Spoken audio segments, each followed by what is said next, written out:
Welcome to Tamara Research Writing Guides. I'm Ada, your AI-supported instructor. In this video, we will learn how to write a definition essay. Subscribe now and never miss our essay writing guides.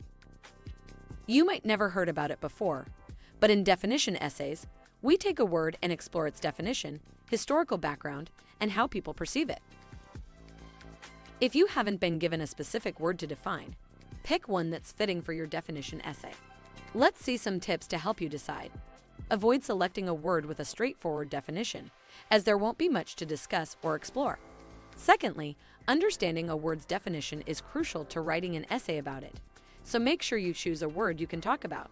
Lastly, to enrich the meaning, you should add your own insights to the definition instead of the dictionary definition. For this guide, we picked the word success.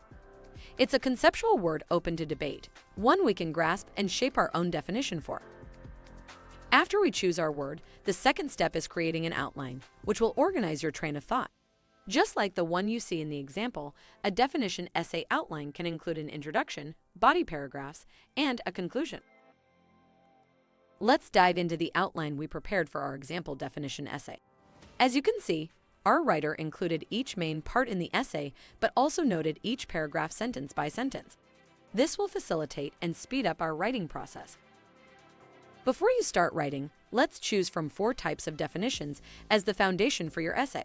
We will also see some examples to help you grasp these options better. In an analytical definition, you divide the word into its components and mention each part in detail.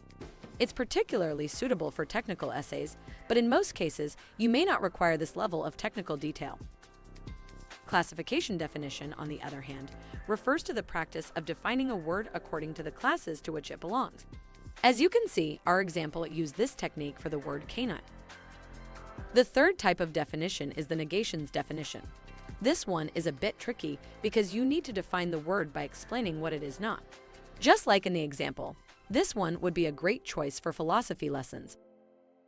Lastly, the origins and causes definition specifically focuses on the historical context of a word. The example paragraph shows that it is a good idea to first provide the dictionary definition, but also include historical information about it. If you decided on the type of definition you'll use, let's finally start writing our essay. The introduction part of our definition essay aims to draw the reader's attention and encourage them to keep reading. We also need to introduce the word we will define and finally provide the main idea or purpose behind our essay. Let's check out an example article we have for the word success. As you can see, we start off with a hook sentence where the importance of the word is mentioned in a powerful, intriguing sentence. Then we simply provide the dictionary definition of the word to introduce it to our readers. Last but not least, we present our thesis statement to highlight the main idea of our definition essay. You can follow the same structure to create your own introduction. Let's move on with the body paragraphs, where we need to contribute to the dictionary definition and include our interpretation. The main purpose of this section is to make readers understand it in broader terms. When writing this part, make sure to follow the definition type you chose in the beginning. Here is how we did it for our example essay. It starts with explaining the different potential meanings of the same word to give some ideas to the reader. Then, these definitions are compared using real-life examples. And finally, we analyze the definitions and provide our personal interpretation since we need to add something to them for a good body paragraph. Although we only showed one, you need to make sure to write 2 or 3 body paragraphs for a well-written definition essay. After those paragraphs, we can complete the essay with a great conclusion. In the conclusion paragraph, mention the thesis statement with the fresh insights and perspectives you've presented. Summarize your main points and provide an overview of your entire essay in a few concise sentences. You can conclude by suggesting a potential chance for further research or sharing your concluding thoughts. Our example conclusion paragraph is simple and consists of 2 detailed sentences. The first one restates our thesis statement and mentions the main ideas of our body paragraphs. The second sentence includes the writer's final thoughts on the subject and the definition of the chosen word. We are all done with our definition essay.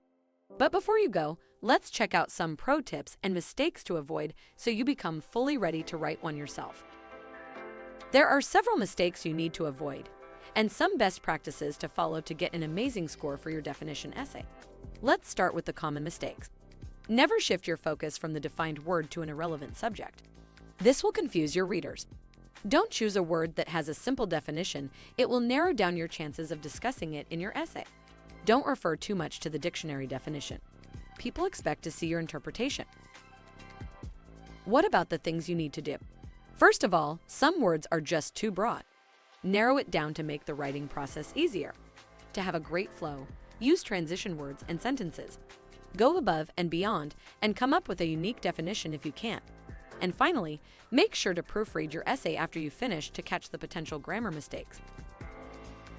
By knowing these common mistakes and best practices, you are now fully equipped to write an intriguing definition essay. That's all we have for today. Subscribe to our channel and turn on the notifications so you never miss a video from us. I'm Ada from Tamara Research, and I'll see you in the next video.